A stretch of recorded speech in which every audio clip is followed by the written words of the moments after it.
So, welcome to another TDS Stereotypes video. In this video, I'll be covering the advanced towers, which has a lot, and I mean a lot of towers. So this might be a longer video, not sure. As usual, these stereotypes don't always apply to you. If it does, then comment something, I guess. Other than that, let's just get started with the first one.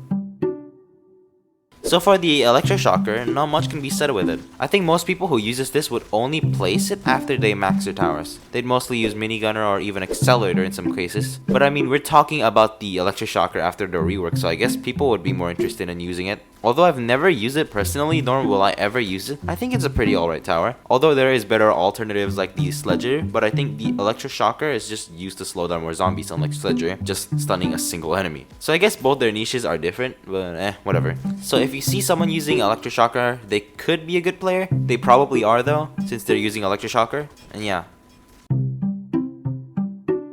I literally made an entire video about the commander, and I mean, it's kind of a bad video, but still check it out. So yeah, it's quite a good tower. But if you do see someone using commander in your match, just assume one of two things. One, they'll be the Ultra Giga Chat and Koa Chain and defend while you all just farm and prep for more expensive towers. Or two, they're just going to farm and get expensive towers whilst using commander as a backup just in case. If you are that one player, I love you. If you are that two player, then don't use commander.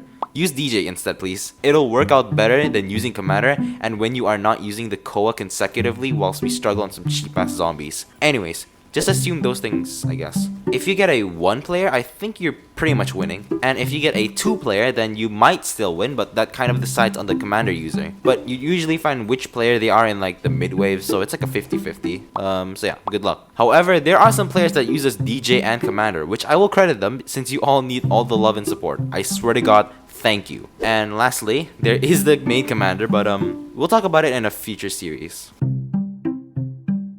This is the support tower people use if they want to help themselves and their team whilst also not doing much. If you see someone using DJ, just assume that they're probably in a party with a friend or just hoping that somebody else uses the commander that can chain. They're also probably going to place their farms near the DJ booth as well for obvious reasons. It really depends on the map though. If the DJ covers all the important parts, then he obviously can't. Unless he does and not care about the team. Yeah, great. And of course the Neko DJ. As I said, the commander stereotype thing. I'll talk about skins in the future because, I mean, I want to make it a separate series, so yeah.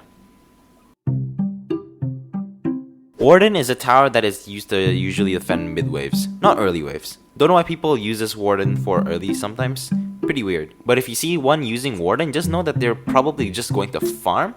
I rarely see people use Warden, so I don't have a stereotype. There is one where they would just want to stun lock zombies for fun in Fallen or in Molten. Depends on their mood though. They could farm early and help defend early and mid waves, but as I said before, I have barely encountered any Warden users, so my stereotype is very vague on him. Another stereotype is that they could have just unlocked Warden and is willing to try testing him out on some random matches. That could be one too. Yeah, I don't have much else to say other than that, so have fun.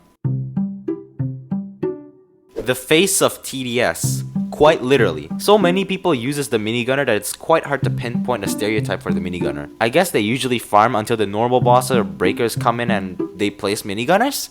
Don't know. There are a few types of people that uses the Minigunner though. One, they don't have the accelerator and is just playing the game for fun. These players are chill and can sometimes not listen. However, they can do their jobs properly, and when they do that, you can rest easy whilst defending or farming. Depends on you. Another, where they defend early wave, is very cooperative and is really easy to get through with. They could also have commander in their loadout, so if you do see one with a commander and Minigunner, they're probably chill and also really good at the game. There's also one where he has a really, and I mean a really good loadout like this one. Minus the engineer, because I don't have him or her.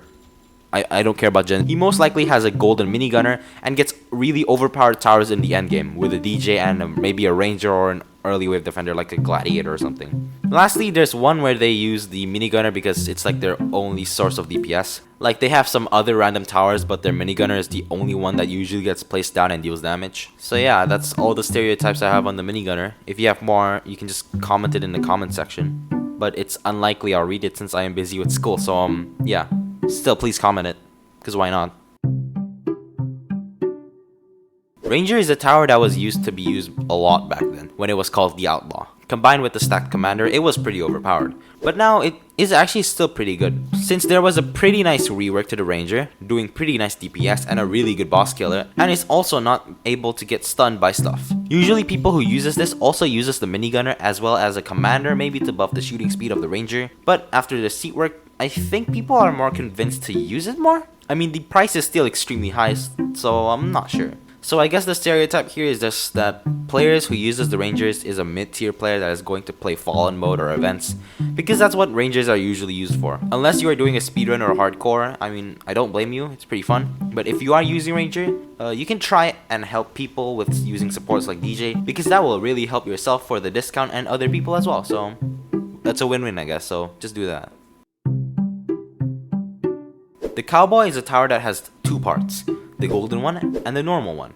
Ironically, the golden one is kind of worse than the normal one. Don't know why, since I've never used it. I mean, I used it before, but like, I don't use it now because it's worse, so I'm obviously not using it.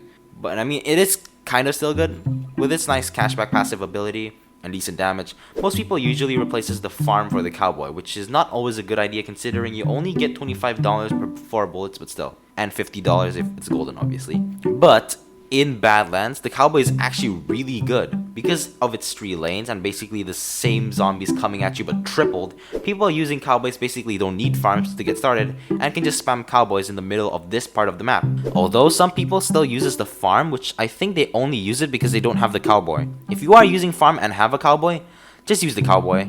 Farm in Badlands is just kind of bad. You just need to defend a lot for the early wave since there's going to be a lot of zombies thrown at you. So I guess the stereotype for this tower is that he is going to defend early waves and not farm, or he's going to play Badlands, which is pretty nice. They also tend to be chill as well, so it's fine, just greet them or something, I don't know. Turret is a tower that can be attained when leveling to level 50.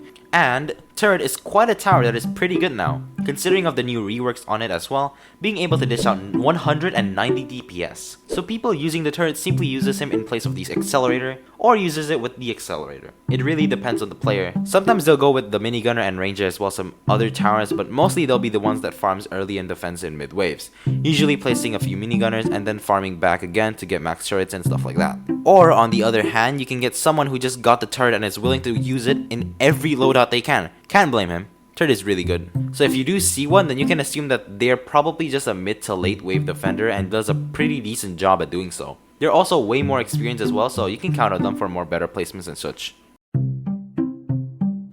The Mortar is an okay tower. Apparently it was really good after the rework, but I kind of need to check it again if it's good or not, because I don't know. So let's just talk about the one in like before the rework. Other than that, people who uses the Mortar back then just used it because they first got in it and wanted to try it out. Either that or they're doing some random challenges for fun. If you do meet someone with Mortar, it could mean that you got a losing teammate or an actual decent teammate with Accelerator or some other good towers. If you do meet one with Mortar, just hope it's a decent teammate, since Mortar isn't going to help your team a lot considering of its low damage. But after the rework, it does actually really good damage. Being able to dish out 250 damage with splash damage added on that is really good. A lot more better than the Rocketeer, that's for sure. Plus, Mortar is a lot more satisfying than the Rocketeer, in my opinion at least, so I guess that's a plus. And lastly, for the last tower, we got the Pursuit. For this one, I already made an entire video about it, so check it out. It's actually a pretty good video, so please watch it. Link is in the pinned comment or description on the card in the top left or right corner. I have no idea. But anyways, the stereotype here is that people who uses the Pursuit tend to know what they're doing. Maybe they'll early defend, maybe they'll farm for some random towers or placing support towers to help their teammates to defend easier. Since they'd most likely place Pursuits as like the last tower to max, since they could be placing other better towers like the Accelerator or Pursuits and such. So you'd mostly be seeing these players farm for 75% of the waves until the last 25% where they absolutely wreck shit and spawn kill every zombie. And I think that's all for this video. It's quite long considering that there's a fuckload of towers, so I don't know what to tell you. But thanks for watching, I guess. Probably a 12-minute video since it's gonna take a really long time to make, so my schedule will just dip again. I'll probably make some more videos other than the stereotypes since it's getting pretty boring doing the same videos every time. So I hope you all find it entertaining, I guess. But I mean, the history of TDS events I did went pretty well, so I think I'm fine. Anyways, thanks for watching again. I am Utsi, and I'll be hibernating once again. Bye-bye. Also, term test is coming on, so I'm not going to be making videos for a bit. Alright, bye-bye.